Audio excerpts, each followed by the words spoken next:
নমস্কাৰ মৰমৰ ছাত্ৰ ছাত্ৰী আৰু মোৰ বন্ধু বান্ধৱীসকল আহোম ক্লাছেছ ইউটিউব চেনেলটোত আপোনালোকৰ স্বাগতম জনাইছোঁ। আজি মই তোমালোকৰ কাৰণে লৈ আহিছোঁ নৱম শ্ৰেণীৰ ইতিহাসৰ দ্বিতীয়টো অধ্যায়। ছাত্ৰ ছাত্ৰীসকল, পাঠটোৰ নাম হ'ল ভাৰতীয় জাতীয়তাবাদৰ উন্মেষ।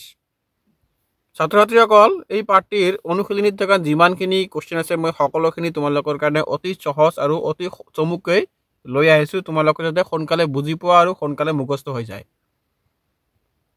ইয়াত প্ৰথমত দিয়া আছে কি অতি চমু উত্তৰৰ প্ৰশ্ন। ছাত্ৰ ছাত্ৰীসকল, তোমালোকে যদি মোৰ চেনেলটোত প্ৰথমবাৰ আহিছা, চেনেলটো ছাবস্ক্ৰাইব কৰি ৰাখিবা আৰু পাৰিলে লগতে বেল আইকনটো দবাই দিবা, তেনেহ'লে তোমালোকে মোৰ ভিডিঅ'বিলাক প্ৰথমতে পাই যাবা। 1 নম্বৰত দিয়া আছে আমাৰ ভাৰতীয় জাতীয়তাবাদৰ উন্মেষ প্ৰথম বা প্ৰধান কাৰকটো কি? সময় উল্লেখ কৰি লিখা। ইয়াৰ উত্তৰটো হ'ব ভাৰতীয় জাতীয়তাবাদৰ উন্মেষণৰ প্ৰথম কাৰকটো হ'ল 1857 চনৰ চিপাহী বিদ্ৰোহ। 2 নম্বৰত দিয়া আছে আনন্দমঠ উপন্যাসৰ ৰচয়িতা কোন? মানে আনন্দমঠ উপন্যাসখন কোনে লিখিছিল? আনন্দমঠ উপন্যাসৰ ৰচয়িতা হ'ল বঙ্কিম চন্দ্ৰ চেটাৰ্জী বা চট্টোপাধ্যায়। 3 নম্বৰত দিয়া আছে সাৰে জাহা সে আচ্ছা হিন্দুস্তান হামাৰা গীতৰ গীতকাৰ কোন? এইটো হ'ব আমাৰ সঠিক উত্তৰ মোহাম্মদ ইকবাল। মোহাম্মদ ইকবালে সাৰে জাহা সে আচ্ছা হিন্দুস্তান হামাৰা এই গীতটো তেওঁ লিখিছিল। 4 নম্বৰত দিয়া আছে ভাৰতত পোনপ্ৰথম ৰেল যাত্ৰা কেতিয়া আৰু ক'ত সূচনা হৈছিল? আমাৰ ভাৰতবৰ্ষত প্ৰথমবাৰৰ বাবে ৰেল যাত্ৰা ক'ত আৰু কেতিয়া হৈছিল? ভাৰতত প্ৰথম ৰেল যাত্ৰাত 1853 খ্ৰীষ্টাব্দত বোম্বাই আৰু থানেৰ মাজত সূচনা হৈছিল। 5 নম্বৰত দিয়া আছে কি ভাৰতত পোনপ্ৰথম টেলিগ্ৰাফ ব্যৱস্থা কেতিয়া আৰু ক'ত সূচনা হৈছিল? ইয়াৰ উত্তৰটো হ'ব ভাৰতত পোনপ্ৰথম টেলিগ্ৰাফ ব্যৱস্থা 1839 খ্ৰীষ্টাব্দত কলিকতা আৰু ডায়মণ্ড হাওৰাৰ মাজত বেচৰকাৰী খণ্ডত সূচনা হৈছিল। ডায়মণ্ড হাওৰা। তাৰপিছত 6 নম্বৰত দি আছে কি ভাৰতত পোনপ্ৰথম ছপাশাল কেতিয়া আৰু ক'ত স্থাপন হৈছিল? ইয়াৰ উত্তৰটো হ'ব ভাৰতত পোনপ্ৰথম ছপাশাল 1797 খ্ৰীষ্টাব্দত শ্ৰীৰামপুৰত স্থাপন কৰা হৈছিল। ছপাশাল পোনপ্ৰথমে শ্ৰীৰামপুৰত স্থাপন কৰা হৈছিল। 7 নম্বৰত দি আছে কি কলিকতাৰ প্ৰেচিডেন্সি কলেজ প্ৰথমে কি নামেৰে আৰু ক'ত প্ৰতিষ্ঠা হৈছিল? কলিকতাত যে আমাৰ প্ৰেচিডেন্সি কলেজ আছে, ইয়াৰ প্ৰথম নামটো কি আছিল? কলিকতাৰ প্ৰেচিডেন্সি কলেজৰ প্ৰথম হিন্দু নামে প্ৰতিষ্ঠা কৰা হৈছিল। ইয়াৰ প্ৰথম নামটো আছিল কি হিন্দু কলেজ। 8 নম্বৰত দিয়া আছে লৰ্ড উইলিয়াম বেণ্টিকৰ দুটা উল্লেখযোগ্য সমাজ সংস্কাৰৰ বিষয়ে লিখা। উত্তৰ দিয়া আছে লৰ্ড উইলিয়াম বেণ্টিকৰ দুটা উল্লেখযোগ্য সমাজ সংস্কাৰ হ'ল সতীদাহ প্ৰথা বন্ধ কৰা, স্ত্ৰী শিক্ষাৰ বিস্তাৰ। সতীদাহ প্ৰথা বন্ধ কৰা আৰু স্ত্ৰী শিক্ষা বিস্তাৰ কৰিবলৈ কৈছে। তাৰপিছত 9 নম্বৰত দিয়া আছে ভাৰতীয় সংবাদ পত্ৰৰ ইতিহাসৰ প্ৰথমখন বাতৰি কাকত কি? ইয়াৰ উত্তৰটো হ'ব ভাৰতীয় সংবাদ পত্ৰৰ ইতিহাসৰ প্ৰথমখন বাতৰি কাকত হ'ল বেংগল গেজেট। ইণ্ডিয়াৰ প্ৰথমখন বাতৰি কাকত কি আছিল? বেংগল গেজেট। এতিয়া আহিল কি আমাৰ চমু আৰু দীঘলীয়া উত্তৰৰ প্ৰশ্ন। ছাত্ৰ ছাত্ৰীসকল, তোমালোকে দীঘলীয়া প্ৰশ্নৰ উত্তৰ বুলি ক'লে তোমালোকৰ মনত ভয় লাগি যায়, কিন্তু ভয় কৰিবলৈ একো নাই। এইবিলাক তোমালোকে অলপ বুজি লৈ কিছুমান ৱাৰ্ড বনাই লিখিবা আৰু কিছুমান তোমালোকে ইয়াৰ পৰা লিখি দিবা। আৰু ইমান ডাঙৰ কুৱেশ্যন লিখিব নালাগে, তোমালোকে 4 নহ'লে 5-6 লাইনমান লিখি দিবা, তাতে তোমালোকৰ 3-4 নম্বৰ দি দিব। তোমালোকৰ 10 মাৰ্কছ 6 মাৰ্কৰ এনেকুৱা ডাঙৰ কুৱেশ্যন নাহে এক্সামত, সেইকাৰণে ভয় কৰিব লগা একো নাই। প্ৰথমত কি দিয়া আছে চিপাহী বিদ্ৰোহে কেনেকৈ ভাৰতীয় জাতীয়তাবাদৰ উন্মেষ ঘটাইছিল, চমুকৈ লিখা। ইয়াৰ উত্তৰটো হ'ব 1857 চনৰ খ্ৰীষ্টাব্দত চিপাহী বিদ্ৰোহ আছিল এক প্ৰকাৰ ৰাজনৈতিক মুক্তিৰ আন্দোলন। এইটো কিমান সহজ কোৱেশ্চন তোমালোকে গম পাইছানে? 1857 চনৰ খ্ৰীষ্টাব্দৰ 1857 খ্ৰীষ্টাব্দৰ চিপাহী বিদ্ৰোহ যে হৈছিল, এইটো এক প্ৰকাৰ ৰাজনৈতিক মুক্তিৰ আন্দোলন আছিল। তাৰপিছত লিখিবা, কাৰণ চিপাহী বিদ্ৰোহৰ যোগেদি বিদ্ৰোহীসকলে ইংৰাজ শাসন উফৰাই দেশখনত পুনৰ মোগল শাসক সিংহাসনত বহুৱাবলৈ বিচাৰিছিল। তাৰপিছত বিদ্ৰোহৰ উদ্দেশ্য পূৰণ হোৱা নাছিল যদিও ইয়াৰ ফলাফল আছিল ভাৰতীয় জনগণৰ কাৰণে সুদূৰ প্ৰসাৰী। এই কথাত এই বিদ্ৰোহৰ পৰাই নতুন ৰূপত ভাৰতীয় জাতীয় জীৱন গঢ়ি উঠিছিল। তাৰপিছত 2 নম্বৰত দি আছে কি, উদৰ প্ৰেৰণ পত্ৰৰ মূল উদ্দেশ্য কি কি আছিল? উদৰ প্ৰেৰণ পত্ৰৰ মূল উদ্দেশ্য আছিল আমাৰ উদৰ প্ৰেৰণ পত্ৰৰ মূল উদ্দেশ্যসমূহ তলত উল্লেখ কৰা হ'ল। উদে তেওঁৰ প্ৰেৰণ পত্ৰৰ প্ৰাথমিক স্তৰৰ পৰা বিশ্ববিদ্যালয় পৰ্যায়লৈকে শিক্ষা বিস্তাৰৰ এটা সুসংহত আঁচনি নিৰ্ধাৰণ কৰি নিম্ন পৰ্যায়ত দেশীয় ভাষাকে আৰু উচ্চ পৰ্যায়ত ইংৰাজী ভাষাকে শিক্ষা প্ৰদানৰ নিৰ্দেশনা প্ৰদান কৰি ভাৰতবৰ্ষত আধুনিক শিক্ষাৰ ভেটি তৈয়াৰ কৰিছিল। মেধাৱী ছাত্ৰক বৃত্তি দিয়া আৰু শিক্ষানুষ্ঠানত চৰকাৰী অনুদান আদিৰ ব্যৱস্থা কৰি শিক্ষানুষ্ঠানৰ সংখ্যা বৃদ্ধি কৰাৰ আঁচনি লৈছিল। প্ৰতিখন প্ৰদেশতে শিক্ষা বিভাগ খুলিবলৈ পৰামৰ্শ আগবঢ়াইছিল। তাৰপিছত 3 নম্বৰত দি আছে কি, ভাৰতীয় জাতীয় জাগৰণ গঢ়ি তোলাত মুখ্য ভূমিকা লোৱা 6টা কাৰকৰ বিষয়ে লিখা। ইয়াত উত্তৰটো হ'ব তোমালোকৰ ভাৰতীয় জাতীয় জাগৰণ গঢ়ি তোলাত মুখ্য ভূমিকা লোৱা 6টা কাৰকৰ বিষয়ে তলত আলোচনা কৰা হ'ল। ইয়াৰ দিয়া আছে 1 নম্বৰত তোমালোকৰ 1857 খ্ৰীষ্টাব্দৰ চিপাহী বিদ্ৰোহ আছিল এক প্ৰকাৰৰ ৰাজনৈতিক মুক্তিৰ আন্দোলন। 2 নম্বৰত দি আছে কি, পাশ্চাত্য শিক্ষাৰ দুৱাৰ মুকলি কৰি দিছিল ব্ৰিটিছে, যাৰ শিক্ষাৰে শিক্ষিত হৈ ভাৰতীয়সকলেই প্ৰতিবাদ ব্ৰিটিছসকলক উপনিৱেশিক শাসকৰ ৰূপত বিৰোধ কৰিবলৈ আৰম্ভ কৰিছিল। 3 নম্বৰ দিয়া আছে 1839 খ্ৰীষ্টাব্দত কলিকতাৰ পৰা দিল্লীলৈ গ্ৰেণ্ড ট্ৰাংক ৰোডৰ নিৰ্মাণ কৰি ব্ৰিটিছসকলে ভাৰতত স্থলপথ আমূল পৰিৱৰ্তন সাধিছিল। 1857 খ্ৰীষ্টাব্দত ভাৰতবৰ্ষত ৰেলপথৰ সূচনা কৰে ব্ৰিটিছসকলে। ছাত্ৰ ছাত্ৰীসকল, ইয়াতে তোমালোকে 2টা কোৱেশ্চন পাই যাবা। আমাৰ গ্ৰেণ্ড ট্ৰাংক ৰোড যিটো আছে ইণ্ডিয়াৰ প্ৰথমটো ৰোড, এইটো 1839 খ্ৰীষ্টাব্দত কলিকতাৰ পৰা দিল্লীলৈ আৰম্ভ কৰিছিল। তোমালোকে এইটো মনত ৰাখি ল'বা। তাৰপিছত 1857 চনত আমাৰ ৰেলপথৰ সূচনা কৰা হৈছিল প্ৰথমবাৰ ব্ৰিটিছসকলে। তাৰপিছত আমাৰ 4 নম্বৰ কি দি আছে,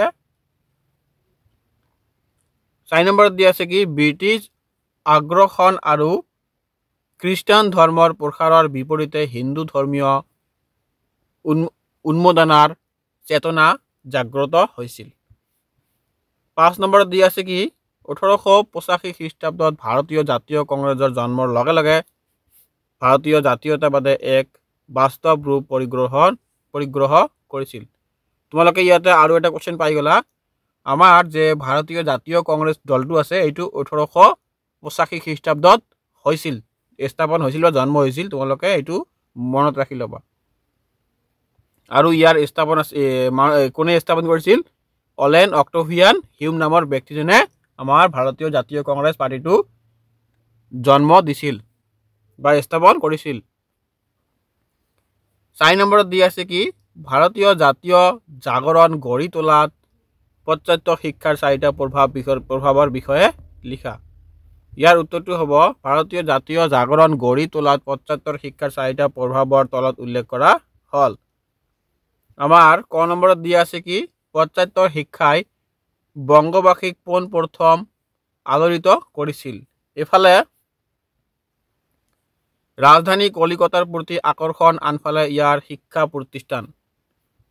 খ নম্বৰত দিয়া আছে কি তেওঁলোক পুথি অধ্যয়নৰ মাজেৰে পাশ্চাত্য জগতৰ মহান চিন্তাবিদসকলৰ আদৰ্শৰ লগত চিনাকি হৈ নিজকে ধন্য মানিছিল আৰু একে সময়তে ইউৰোপীয় ব্যক্তিসকলৰ কথা বতৰা চাল চলনও তেওঁলোকক আকৰ্ষণ কৰিছিল। গ নম্বৰত দিয়া আছে ৰুছো, ভেল্টেয়াৰ, ৱাৰ্ক, মেকলে, স্পেন্সাৰ আদি বিখ্যাত ব্যক্তিৰ ৰচনা পঢ়ি তেওঁলোকে মন লৈ মানসিক সন্তুষ্টি জোৱাৰ আনিছিল। তাৰপিছত ঘ নম্বৰটো তোমালোকে পঢ়ি ল'বা, তোমালোকক যিটো ভাল লাগে সেইটো একজামত লিখি ল'বা। তাৰপিছত 5 নম্বৰত দিয়া আছে ভাৰতীয় জাতীয় জাগৰণ গঢ়ি তোলাত যাতায়াত উন্নতিয়ে কেনেকৈ প্ৰভাৱ পেলাইছিল। ইয়াৰ উত্তৰটো হ'ব কোম্পানীৰ শাসন আৰম্ভ হোৱাৰ লগে লগে ভাৰতৰ আভ্যন্তৰীণ যাতায়াত ব্যৱস্থাৰ আমূল পৰিৱৰ্তন সাধন হয়। 1839 খ্ৰীষ্টাব্দত কলিকতাৰ পৰা দিল্লীলৈ গ্ৰেণ্ড ট্ৰাংক ৰোড নিৰ্মাণ কৰি ব্ৰিটিছসকলে ভাৰতত স্থলপথ আমূল পৰিৱৰ্তন কৰিছিল। তাৰপিছত 6 নম্বৰত দিয়া আছে কি ভাৰতীয় জাতীয় জাগৰণ গঢ়ি তোলাত ৰজা ৰামমোহন ৰায়ৰ অৱদানৰ বিষয়ে লিখা। উত্তৰটো হ'ব ভাৰতবাসীৰ মাজলৈ জাতীয় জাগৰণ কঢ়িয়াই অনা প্ৰথমগৰাকী ব্যক্তিৰ নাম আছিল ৰজা ৰামমোহন ৰায়। তাৰপিছত বংগদেশৰ বৰ্তমান জিলাৰ এটা ৰক্ষণশীল পৰিয়ালত জন্মগ্ৰহণ কৰা এগৰাকী ব্যক্তিয়ে ধৰ্ম, সমাজ, সংস্কাৰ, শিক্ষা বিস্তাৰ, ৰাজনীতি আদি সকলো দিশতে নৱজাগৰণৰ ভাৱ কঢ়িয়াই অনাৰ লগতে আধুনিক ভাৰত নিৰ্মাণৰ ক্ষেত্ৰত বটকটীয়া ভূমিকা পালন কৰিছিল। তাৰপিছৰ কোৱেশ্যনটো কি আছে তোমালোকৰ 7 নম্বৰত দিয়া আছে ভাৰতীয় জাতীয় জাগৰণ গঢ়ি তোলাত দয়ানন্দ সৰস্বতীৰ অৱদানৰ বিষয়ে লিখা। উত্তৰটো হ'ব সংস্কৃত ভাষাৰ বিদগ্ধ পণ্ডিত স্বামী দয়ানন্দ সৰস্বতীয়ে পাঞ্জাৱত আৰ্য সমাজ প্ৰতিষ্ঠা কৰিছিল। তাৰপিছত হিন্দু সমাজৰ বাল্য বিবাহ, জাতি ভেদ, বহু বিবাহক সামাজিক ব্যাধি বুলি প্ৰচাৰ কৰিছিল। বিধৱা বিবাহ, স্ত্ৰী শিক্ষাৰ বিস্তাৰৰ বাবে আগভাগ লৈছিল। আৰ্য সমাজে সমুদ্ৰ যাত্ৰাত সমৰ্থন জনাইছিল আৰু সকলোবিলাক অন্ধবিশ্বাস পৰিহাৰ কৰিবলৈ প্ৰচাৰ চলাইছিল। তাৰপিছত আমাৰ 8 নম্বৰত দিয়া আছে ভাৰতীয় জাতীয় জাগৰণ গঢ়ি তোলাত কেশৱ চন্দ্ৰ সেনৰ অৱদানৰ বিষয়ে লিখা। উত্তৰত দিয়া আছে ব্ৰহ্ম সমাজৰ আৰ্হিত কেশৱ চন্দ্ৰ সেনে মহাৰাষ্ট্ৰত 1666 খ্ৰীষ্টাব্দত প্ৰাৰ্থনা সমাজ প্ৰতিষ্ঠাৰে সংস্কাৰ আন্দোলনৰ সূচনা কৰিছিল। প্ৰাৰ্থনা সমাজে সমাজ সংস্কাৰৰ ক্ষেত্ৰত অধিক গুৰুত্ব দিছিল। সমগ্ৰ দক্ষিণ ভাৰতত এই অনুষ্ঠানে সংস্কাৰমুখী এটা প্ৰবল আলোড়নৰ সৃষ্টি কৰিব পাৰিছিল। তাৰপিছত 9 নম্বৰত দিয়া আছে আমাৰ কুৱেশ্যনটো ভাৰতীয় জাতীয় জাগৰণ গঢ়ি তোলাত ৰামকৃষ্ণ পৰমহংসৰ অৱদানৰ বিষয়ে লিখা। ৰামকৃষ্ণ পৰমহংসৰ অৱদান হ'ল ৰামকৃষ্ণ পৰমহংসৰ মতবাদক কেন্দ্ৰ কৰি ৰামকৃষ্ণ মিছন গঢ়ি উঠিছিল। অতি সুন্দৰ উপমাৰে তেওঁ ধৰ্মৰ বিশ্লেষণ আগবঢ়াই অনুগামীসকলক মৃদ কৰিব পাৰিছিল। তাৰপিছত ৰামকৃষ্ণ মিছনৰ প্ৰতিষ্ঠাপক আছিল স্বামী বিবেকানন্দ। কলিকতা বিশ্ববিদ্যালয়ৰ কৃতি ছাত্ৰ বিবেকানন্দই ৰামকৃষ্ণ পৰমহংসৰ প্ৰতি আকৰ্ষিত হৈ তেওঁৰ শিষ্যত্ব গ্ৰহণ কৰিছিল। তাৰপিছত আমাৰ 10 নম্বৰ কুৱেশ্যনত কি দিয়া আছে, ভাৰতীয় জাতীয় জাগৰণ গঢ়ি তোলাত এনি বেচাণ্টৰ অৱদানৰ বিষয়ে লিখা।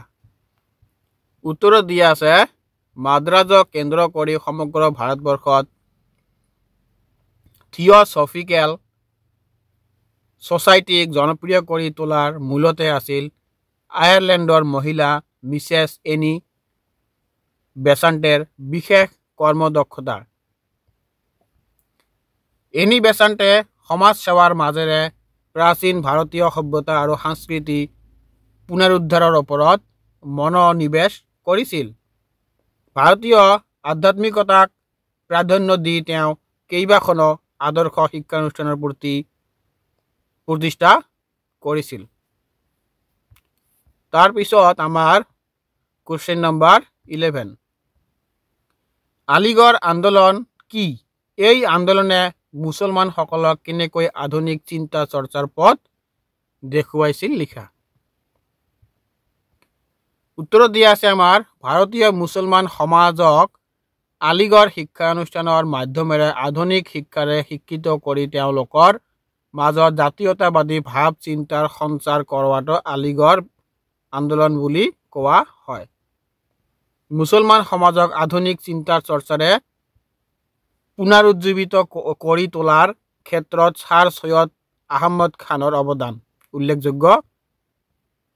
তেওঁ মুছলমান সম্প্ৰদায়ক পাশ্চাত্য শিক্ষাৰে শিক্ষিত কৰি তোলাৰ উদ্দেশ্য 1864 খ্ৰীষ্টাব্দত গাজীপুৰত এখন ইংৰাজী আদৰ্শ বিদ্যালয় স্থাপন কৰে।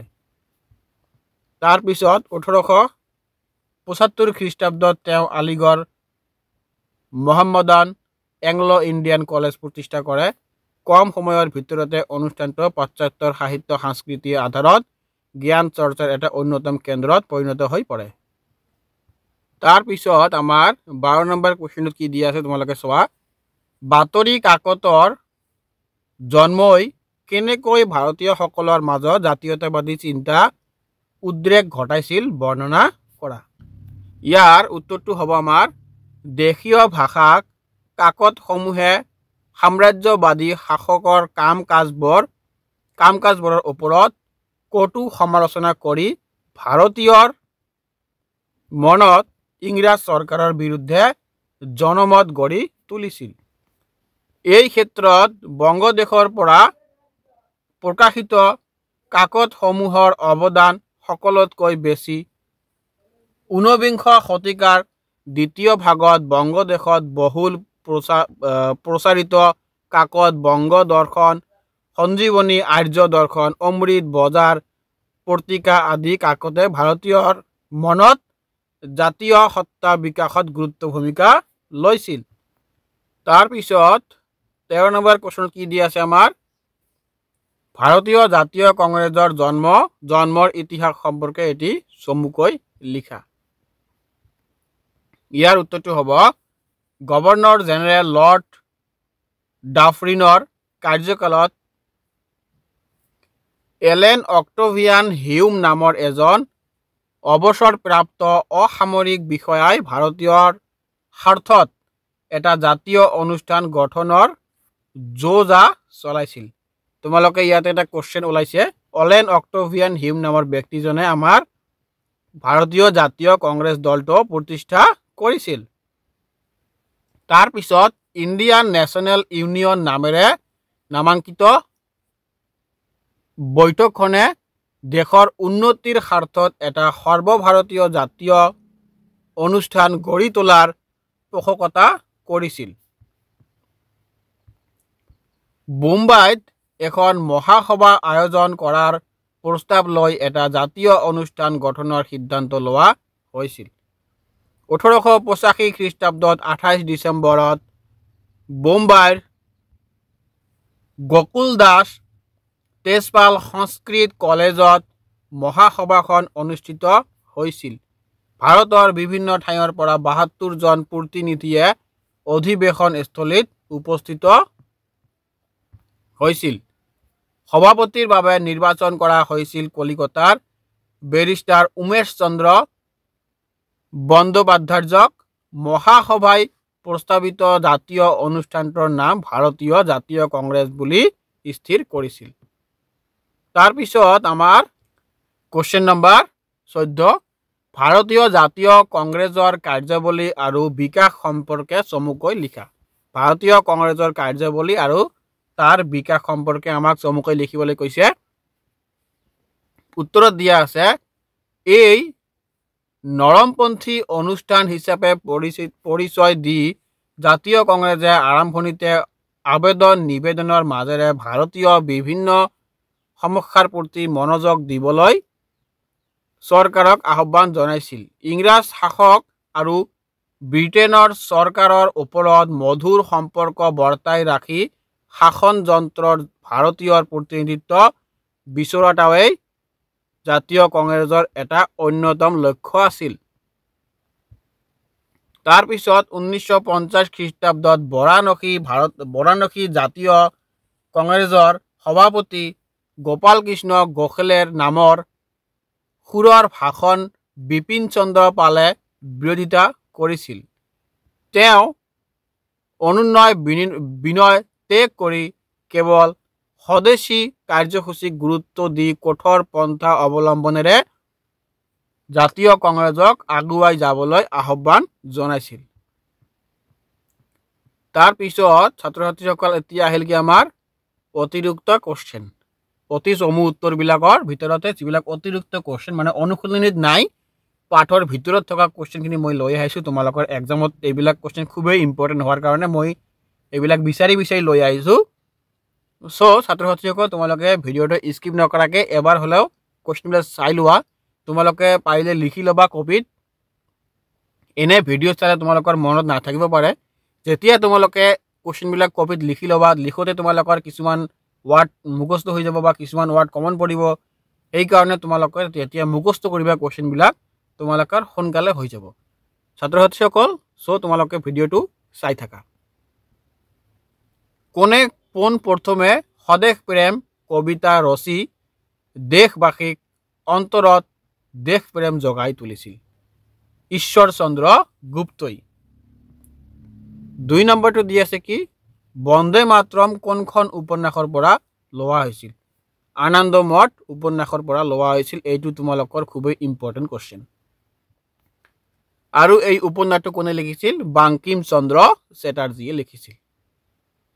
তাৰপিছত 3 নম্বৰত দি আছে কি, কলিকতাৰ পৰা দিল্লীলৈ গ্ৰেণ্ড ট্ৰাংক ৰোড কেতিয়া নিৰ্মাণ কৰা হৈছিল? এইটো হ'ব 1839 খ্ৰীষ্টাব্দত।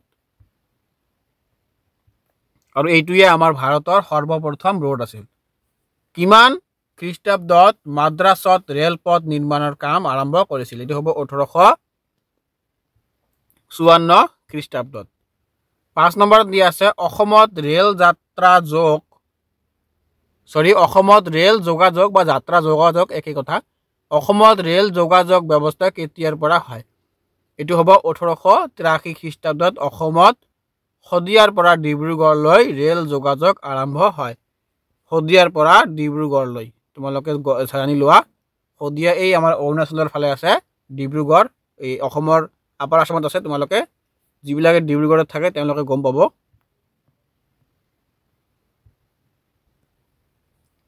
6 নম্বৰত দিয়া আছে, কিমান খ্ৰীষ্টাব্দত কলিকতা আৰু ডায়মণ্ড হাওৰাৰ মাজত বেচৰকাৰী খণ্ডত প্ৰথমটো টেলিগ্ৰাফ ব্যৱস্থা বহুওৱা হৈছিল? এইটো হ'ব 1839 খ্ৰীষ্টাব্দত টেলিগ্ৰাফ ব্যৱস্থা বহুৱাইছিল। 7 নম্বৰত দিয়া আছে, কোনে আৰু কেতিয়া টেলিগ্ৰাফ ব্যৱস্থাক চৰকাৰী নিয়ন্ত্ৰণলৈ আনিছিল? এইটো হ'ব লৰ্ড ডেলহাউছিয়ে 1851 খ্ৰীষ্টাব্দত। 8 নম্বৰত দিয়া আছে কি, আমাৰ ভাৰতীয় সমাজলৈ নৱচেতনা বোৱাই অনা প্ৰথম ব্যক্তিজন কোন? এইটো হ'ব ৰজা ৰামমোহন ৰায়। 9 নম্বৰত দিয়া আছে ব্ৰহ্ম সমাজ প্ৰতিষ্ঠাতা কোন? এইটো হ'ব আমাৰ ৰজা ৰামমোহন ৰায়। 10 নম্বৰত কি দিয়া আছে এতিয়া? কিমান খ্ৰীষ্টাব্দত ব্ৰহ্ম সভা নামৰ এটা অনুষ্ঠান স্থাপন কৰিছিল? এই সভাই পিছলৈ কি নামেৰে বিখ্যাত হৈ পৰিছিল? ইয়াৰ উত্তৰটো হ'ব 1828ত ব্ৰহ্মসভা নামৰ এটা অনুষ্ঠান ৰাজা ৰামমোহন ৰায়ে স্থাপন কৰিছিল। পিছত এই ব্ৰহ্মসভাই ব্ৰহ্ম সমাজ নামেৰে বিখ্যাত হৈ পৰে। 11 নম্বৰত দিয়া আছে সতীদাহ প্ৰথা কোনে নিষিদ্ধ ঘোষণা কৰিছিল? উত্তৰত দিয়া আছে ৰজা ৰামমোহন ৰায়ৰ সহযোগত গভৰ্ণৰ জেনেৰেল উইলিয়াম বেণ্টিকে সতীদাহ প্ৰথা নিষিদ্ধ বুলি ঘোষণা কৰিছিল। 12 নম্বৰত দিয়া আছে কিমান চনত আৰু ক'ত হিন্দু কলেজ প্ৰতিষ্ঠা কৰিছিল? ইয়াৰ উত্তৰটো হ'ব 1817 খ্ৰীষ্টাব্দত কলিকতাত কৰিছিল। তাৰপিছত আমাৰ 13 নম্বৰ কুৱেশ্যনত দিয়া আছে কি প্ৰেচিডেন্সি কলেজৰ আগৰ নাম কি আছিল? এইটো হ'ব হিন্দু কলেজ। 14 নম্বৰত দিয়া আছে আধুনিক ভাৰতৰ জন্মদাতা কোন? উত্তৰটো হ'ব ৰজা ৰামমোহন ৰায়। 15 নম্বৰত দিয়া আছে কাক প্ৰথম গৰাকী জাতীয়তাবাদী বুলি কোৱা হয়? ইয়াৰ উত্তৰটো হ'ব হেনৰি ডেভিয়ান ডেৰজিয়ক বুলি কয়, জাতীয়তাবাদী বুলি কয়। তাৰপিছত 16 নম্বৰত দি আছে আৰ্য সমাজৰ ধৰ্মান্তৰকৰণ ব্যৱস্থাটো কি আছিল? এইটো শুদ্ধিকৰণ। ছাত্ৰ ছাত্ৰীসকল মই এটা কথা ক'ব বিচাৰোঁ ইয়াত তোমালোকৰ যিমানবিলাক ইংৰাজী মানুহৰ নাম আছে এইবিলাক তোমালোকে যিমান পাৰা মানে চেষ্টা কৰিবা যিমান পাৰা ইংৰাজী নামটো মুখস্থ কৰিবলৈ, তেনেহ'লে তোমালোকৰ স্পেলিংটো মিষ্টেক নহ'ব। আৰু তোমালোকে যদি এক্সামত ইংৰাজীয়ে লিখি দিয়া এইটো নামটো তথাপিও তোমালোকক মাৰ্ক কাটিব নোৱাৰে। তোমালোকে চেষ্টা কৰিবা যে ইংৰাজীত নামটো মুখস্থ কৰাৰ কাৰণে। 17 নম্বৰত দিয়া আছে কোনে শুদ্ধিকৰণ ব্যৱস্থাটো প্ৰচলন কৰিছিল? স্বামী দয়ানন্দ সৰস্বতীয়ে শুদ্ধিকৰণ ব্যৱস্থাটো কৰিছিল। প্ৰাৰ্থনা সমাজৰ নেতৃত্ব কোনে বহন কৰিছিল? এইটো হ'ব জাষ্টিছ মহাদেৱ গোবিন্দ ৰানাডে। 19 নম্বৰত দিয়া আছে কি কাৰণে নৈশ বিদ্যালয় স্থাপন কৰা হৈছিল? উত্তৰটো হ'ব নিৰক্ষৰ আৰু অনুন্নত জাতিক শিক্ষা দিবৰ বাবে নৈশ বিদ্যালয় স্থাপন কৰা হৈছিল। যিবিলাক জাতি উন্নতি হোৱা নাই সেইবিলাকৰ কাৰণে নৈশ বিদ্যালয়টো স্থাপন কৰিছিল। 20 নম্বৰত দিয়া আছে কাৰ মতবাদক কেন্দ্ৰ কৰি ৰামকৃষ্ণ মিছন গঢ়ি উঠিছিল? এইটো হ'ব ৰামকৃষ্ণ পৰমহংসৰ মতবাদক। তোমালোকে এইটো মনত ৰাখিবা কি ৰামকৃষ্ণ মিছন মানে ৰামকৃষ্ণ, ইয়াতে মিল আছে, তোমালোকে চাই ল'বা। তাৰপিছত 21 নম্বৰত দিয়া আছে কি আমাৰ ৰামকৃষ্ণ মিছনৰ প্ৰতিষ্ঠাতা কোন আছিল? এইটো স্বামী বিবেকানন্দ। 22 নম্বৰ কুৱেশ্যন স্বামী বিবেকানন্দৰ প্ৰকৃত নাম কি আছিল? এইটো হ'ব নৰেন্দ্ৰনাথ বিশ্বনাথ দত্ত। তাৰপিছত 23 নম্বৰত দিয়া আছে কিমান চনত আৰু ক'ত স্বামী বিবেকানন্দৰ জন্ম হৈছিল? ইয়াৰ উত্তৰটো হ'ব 1863 চনৰ 21 জানুৱাৰী তাৰিখে কলিকতাৰ চহৰত হৈছিল স্বামী বিবেকানন্দৰ জন্ম। 24 নম্বৰত দিয়া আছে স্বামী বিবেকানন্দৰ মৃত্যু চনটো লিখা। এইটো হ'ব 4 জুলাই 1902 কলিকতাত। 25 নম্বৰত দিয়া আছে আমেৰিকাৰ চিকাগো চহৰত অনুষ্ঠিত বিশ্ব ধৰ্ম সমাজত কোনে তেজস্বী ভাষণ দিছিল? এইটো হ'ব আমাৰ স্বামী বিবেকানন্দ 1893 খ্ৰীষ্টাব্দত। 26 নম্বৰত দিয়া আছে এনি বেচাণ্ট কোন দেশৰ মহিলা আছিল? এইটো হ'ব আয়াৰলেণ্ডৰ মহিলা আছিল। 27 নম্বৰত দিয়া আছে এনি বেচাণ্টে প্ৰতিষ্ঠা কৰা স্কুলখনৰ নাম কি? ইয়াৰ উত্তৰটো হ'ব 1818 খ্ৰীষ্টাব্দত বানশীত এনি বেচাণ্টে প্ৰতিষ্ঠা কৰা স্কুলখনৰ নাম হ'ল চেষ্ট্ৰেল হিন্দু স্কুল। 28 নম্বৰত দিয়া আছে চেন্ট্ৰেল হিন্দু কলেজ পিছলৈ কি নামেৰে পৰিচিত হয়? ছাত্ৰ ছাত্ৰীসকল আগতে হ'ব চেন্ট্ৰেল, এতিয়া মিষ্টেক হৈ আহিছে, এইটো চেন্ট্ৰেল হ'ব। উত্তৰত দিয়া আছে 1916 খ্ৰীষ্টাব্দত মদন মোহন মালব্যৰ পৃষ্ঠপোষকতাত বেনাৰসত হিন্দু বিশ্ববিদ্যালয়ৰ নামে পৰিচিত হয়। 29 নম্বৰত দিয়া আছে হোম ৰুল লীগ কোনে কেতিয়া প্ৰতিষ্ঠা কৰিছিল? ইয়াৰ উত্তৰটো হ'ব 1916 খ্ৰীষ্টাব্দত এনি বেচাণ্টে হোম ৰুল লীগ প্ৰতিষ্ঠা কৰিছিল। 30 নম্বৰত দিয়া আছে ভাৰতৰ জাতীয় কংগ্ৰেছৰ প্ৰথম মহিলা সভাপতি কোন আছিল? এইটো হ'ব এনি বেচাণ্ট 1917 চনত। 31 নম্বৰত দিয়া আছে আলিগড় মোহাম্মদান এংলো ইণ্ডিয়ান কলেজ কোন আৰু কেতিয়া প্ৰতিষ্ঠা কৰিছিল? ইয়াৰ উত্তৰটো হ'ব 1875 খ্ৰীষ্টাব্দত ছাৰ সৈয়দ আহমেদ খানে আলিগড় মোহাম্মদান এংলো ইণ্ডিয়ান কলেজটো প্ৰতিষ্ঠা কৰিছিল। 32 নম্বৰত দিয়া আছে আলিগড় মোহাম্মদান এংলো ইণ্ডিয়ান কলেজখন পিছলৈ কি নামেৰে পৰিচালিত হৈছিল? এইটো হ'ব পিছলৈ আলিগড় মুছলিম বিশ্ববিদ্যালয় নামেৰে পৰিচিত হৈছিল 1920 চনত। 33 নম্বৰত দিয়া আছে বেংগল গেজেট কাৰ প্ৰচেষ্টাত প্ৰকাশিত হৈছিল? ইয়াৰ উত্তৰটো হ'ব 1780 খ্ৰীষ্টাব্দত জেমছ আগষ্টাৰ হকিৰ দ্বাৰা প্ৰথমখন ইংৰাজী ভাষাত সংবাদপত্ৰ বেংগল গেজেট প্ৰকাশিত হৈছিল। 34 নম্বৰত দিয়া আছে কোনখন আইনৰ যোগেদি বাতৰি কাকতৰ ওপৰত বাধা নিষেধ আৰোপ কৰা হৈছিল? এইটো হ'ব 1799 খ্ৰীষ্টাব্দত প্ৰেছ ৰেগুলেশ্যন প্ৰয়োগৰ যোগেদি লৰ্ড ৱেলছলিয়ে ভাৰতীয় বাতৰি কাকতৰ ওপৰত বাধা নিষেধ আৰোপ কৰিছিল। 35 নম্বৰত দিয়া আছে কিমান চনত আৰু কোনে কুখ্যাত প্ৰেছ আইন জাৰি কৰিছিল? ইয়াৰ উত্তৰটো হ'ব লৰ্ড লিটনে 1878 খ্ৰীষ্টাব্দত কুখ্যাত প্ৰেছ আইন জাৰি কৰিছিল। 36 নম্বৰত দিয়া আছে কোনে কেতিয়া অস্ত্ৰ আইন বলবৎ কৰিছিল? ইয়াৰ উত্তৰটো হ'ব গভৰ্ণৰ জেনেৰেলে লৰ্ড লিটনে 1878 খ্ৰীষ্টাব্দত অস্ত্ৰ আইন বলবৎ কৰিছিল। তাৰপিছত 37 নম্বৰত ইণ্ডিয়ান এছ'চিয়েশ্যন কোনে প্ৰতিষ্ঠা কৰিছিল? এইটো হ'ব বংগীয় নেতা সুৰেন্দ্ৰনাথ বন্দ্যোপাধ্যায়ে। 38 নম্বৰত দিয়া আছে কাৰ কাৰ্যকালত ICS পৰীক্ষাৰ্থীৰ উচ্চতম সীমা 21 পৰা 19 বছৰলৈ হ্ৰাস কৰিছিল? এইটো হ'ব লৰ্ড লিটনৰ। তাৰপিছত 39 নম্বৰত দিয়া আছে কি অলেন অক্টেভিয়ান হিউম কোন আছিল? এইটো হ'ব অসামৰিক বিষয়া।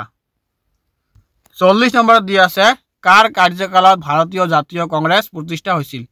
এইটো হ'ব গভৰ্ণৰ জেনেৰেল লৰ্ড ডাফৰিনৰ কাৰ্যকালত 1884 পৰা 1888 চনৰ ভিতৰত। ভাৰতীয় জাতীয় কংগ্ৰেছৰ জন্মদাতা কোন? ইয়াৰ উত্তৰটো হ'ব আগতে পাই আহিছা অলেন অক্টেভিয়ান হিউম। 42 নম্বৰত দিয়া আছে ভাৰতীয় জাতীয় কংগ্ৰেছ কেতিয়া প্ৰতিষ্ঠা হৈছিল? ইয়াৰ উত্তৰটো হ'ব 1885 খ্ৰীষ্টাব্দত 28 ডিচেম্বৰত। তাৰপিছত 43 নম্বৰত দিয়া আছে 1950 চনত বাৰাণসীত অনুষ্ঠিত হোৱা জাতীয় কংগ্ৰেছ সভাত কোনে সভাপতিত্ব কৰিছিল? এইটো হ'ব গোপাল কৃষ্ণ গোখলে। 44 নম্বৰত দিয়া আছে 1906 খ্ৰীষ্টাব্দত অনুষ্ঠিত হোৱা কলিকতা জাতীয় কংগ্ৰেছ অধিৱেশনত কোনে সভাপতিত্ব কৰিছিল? এইটো হ'ব দাদাভাই নৌৰোজী। 45 নম্বৰ দিয়া আছে কিমান খ্ৰীষ্টাব্দত চমপন্থী নেতাসকলে মূল জাতীয় কংগ্ৰেছ দলৰ পৰা আঁতৰি আহিছিল এটো হ'ব 1916 চনত 46 নম্বৰ দিয়া আছে ভাৰতীয় জাতীয় কংগ্ৰেছৰ প্ৰথম সভাপতি কোন আছিল এটো হ'ব কলিকতাৰ বেৰিষ্টাৰ উমেশ চন্দ্ৰ বন্দ্যোপাধ্যায় 47 নম্বৰ দিয়া আছে ইংলেণ্ডৰ সাধাৰণ নিৰ্বাচনত জয়লাভ কৰা প্ৰথমজন ভাৰতীয় কোন আছিল এটো হ'ব দাদাভাই নওৰাজী 48 নম্বৰ দিয়া আছে নওৰাজীৰ দৃষ্টিত স্বৰাজ মানে কি আছিল এটো হ'ব স্বায়ত্ত শাসন এটা ৰূপ ছাত্ৰ ছাত্ৰীসকল মোৰ ভিডিঅটো ইয়াতে শেষ কৰিলো তোমালোকে যদি মোৰ চেনেলটোৰ পৰা কিবা এটা বুজি পাইছা বা তোমালোকৰ কিবা এটা উপকাৰ হৈছে তেনেহলে তোমালোকে কমেন্টত ইয়েস বা নো কিবা এটা লিখি দিবা আৰু ইয়াৰ ভিতৰত তোমালোকৰ কোনটো কোশ্চেন বুজি পাইছা বা কোনটো বুজি পোৱা নাই তোমালোকে মোক কমেন্টত জনাই দিবা মই তোমালোকক কমেন্টত ভালকে এক্সপ্লেনেশন দি দিম সো ছাত্ৰ ছাত্ৰীসকল তোমালোকে ভালকে পঢ়া তোমালোকে এক্সাম আহি গল আৰু 2-3 মাহ মান আছে 2-2.5 মাহ সো ভালকে পঢ়িবা বেষ্ট অফ লাক ধন্যবাদ